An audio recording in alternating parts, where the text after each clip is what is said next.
एक बार की बात है, गौतम बुद्ध अपने शिष्यों को जिंदगी से जुड़ी अच्छी बुरी चीजों का ज्ञान दे रहे थे। सभी शिष्य उनकी बातों को बहुत ध्यान से सुन रहे थे। उन सभी में एक शिष्य ऐसा था जिसे प्रश्न पूछने की बहुत आदत थी।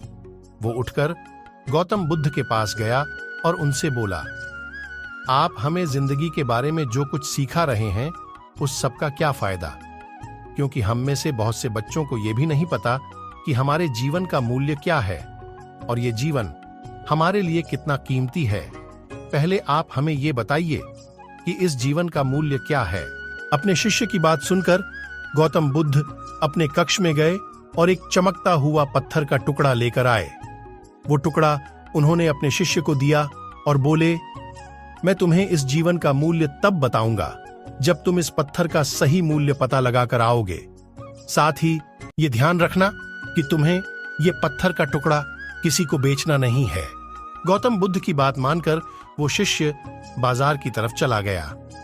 बाजार में सबसे पहले उसकी नजर एक फल बेचने वाले पर पड़ी और उसने वो पत्थर उस फल वाले को दिखाया और बोला, इस पत्थर के बदले आप मुझे कितने फल दे सकते हो?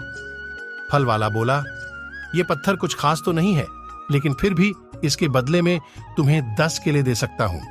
वो शिष्य उस पत्थर को लेकर आगे चला गया। फिर उसे एक सब्जी वाला मिला। शिष्य ने उस सब्जी वाले से उस पत्थर की कीमत पूछी। सब्जी वाले ने उस पत्थर को ध्यान से देखा और बोला, इस पत्थर की कीमत के बदले में तुम्हें ज्यादा से ज्यादा एक बोरी भरकर सब्जियां दे सकता हूं। इसके बाद वो शिष्य उस पत्थर को लेकर एक सोने के व्यापारी के पास गया। उस पत्थर की टुकड़े की चमक देखते ही उस सुनार ने उसकी कीमत 100 सोने के सिक्के लगाई। शिष्य ने वो टुकड़ा बेचने से मना किया तो वो सुनार उसके बदले 200 सोने के सिक्के देने को भी राजी हो गया, लेकिन शिष्य ने वो पत्थर नहीं बेचा।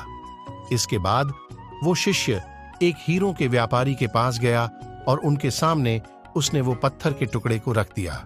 उस पत्थर को देखते ही हीरों के व्यापारी ने एक साफ कपड़ा बिछाया, उस पत्थर को उसके ऊपर रखा, फिर उसकी परिक्रमा की और हाथ जोड़कर उस पत्थर को कपड़े में लपेटते हुए वो बोला, तुम जिसे मामूली पत्थर समझकर उसकी कीमत पूछ रहे हो, असल में ये एक बेशकीमती रूबी है।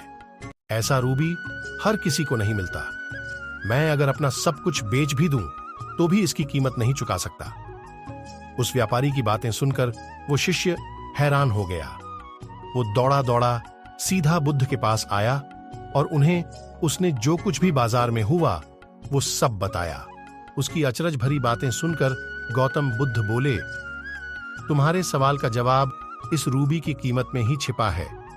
हमारा जीवन भी एक रूबी है, रूबी की तरह ये भी बेशकीमती है, लेकिन हम इस बात को हमेशा नजरअंदाज करते हैं और अपने जीवन का मूल्य नहीं समझते।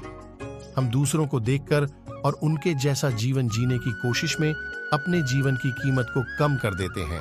हम ये सोचते हैं कि हमारी जिंदगी की कीमत वही है जो दूसरे हमें बताते हैं, लेकिन ये बात हमेशा ध्यान रखना कि सामने वाला अपनी हैसियत, बुद्धि और अपनी समझ के हिसाब से तुम्हारी कीमत लगाता है।